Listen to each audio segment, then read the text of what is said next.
Most people don't talk about it. Most people pretend it's no big deal. But deep down, you know it's affecting you more than you care to admit. You're here because something inside of you is tired.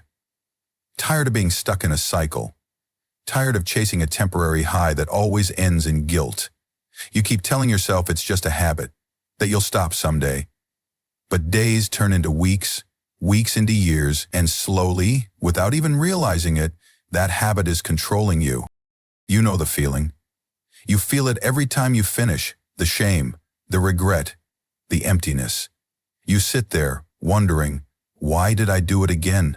And even worse, you promise yourself that it was the last time. But when the urge comes back, you give in, again and again. Not because you're weak, but because no one told you the truth. Here's the truth. That urge isn't just physical. It's emotional. It's psychological. It's spiritual. You're not just chasing pleasure. You're trying to escape something. Maybe it's loneliness. Maybe it's boredom. Maybe it's rejection, anxiety, or stress.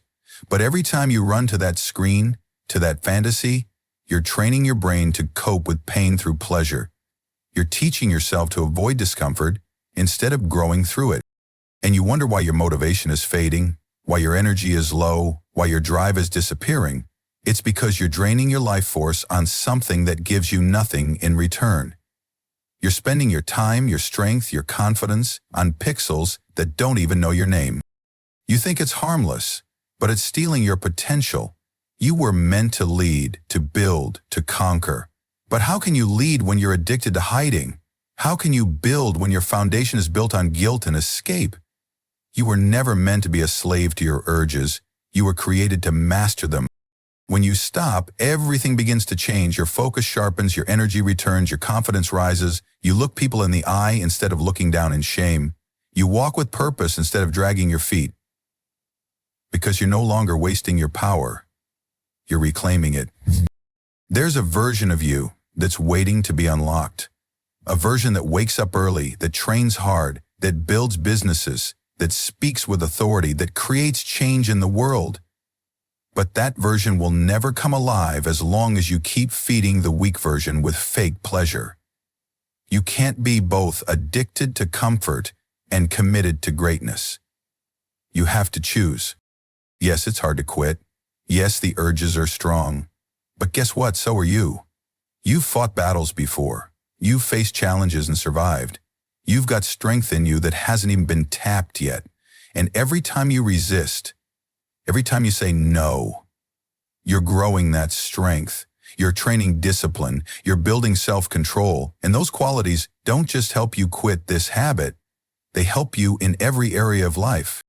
You want better relationships? Start here. You want mental clarity? Start here. You want to feel strong, powerful, and in control of your life? Start here. Because when you conquer this, you'll feel unstoppable. The very thing that once made you feel weak becomes the training ground for your strength. This isn't just about quitting something. It's about becoming someone. The man or woman you were born to be. Someone with vision, with focus, with drive, with fire in your eyes. And that person doesn't waste time on a screen. That person doesn't shrink in shame. That person stands tall, lives free, and builds a legacy. Don't let the world convince you that this is normal. Don't let society normalize destruction just because it's common. Common doesn't mean right, and popular doesn't mean powerful. You were meant for more.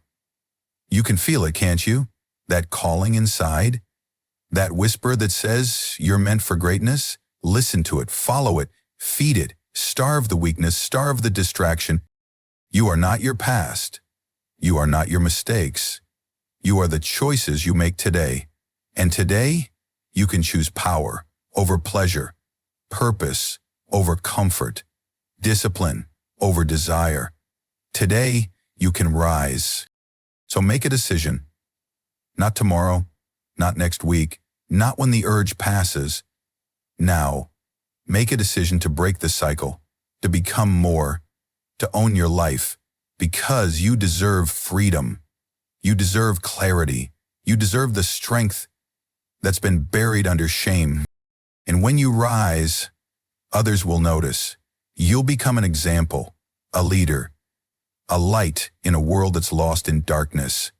And all of it begins with one choice: to stop giving yourself to what doesn't serve you and start living like the person you were always meant to be.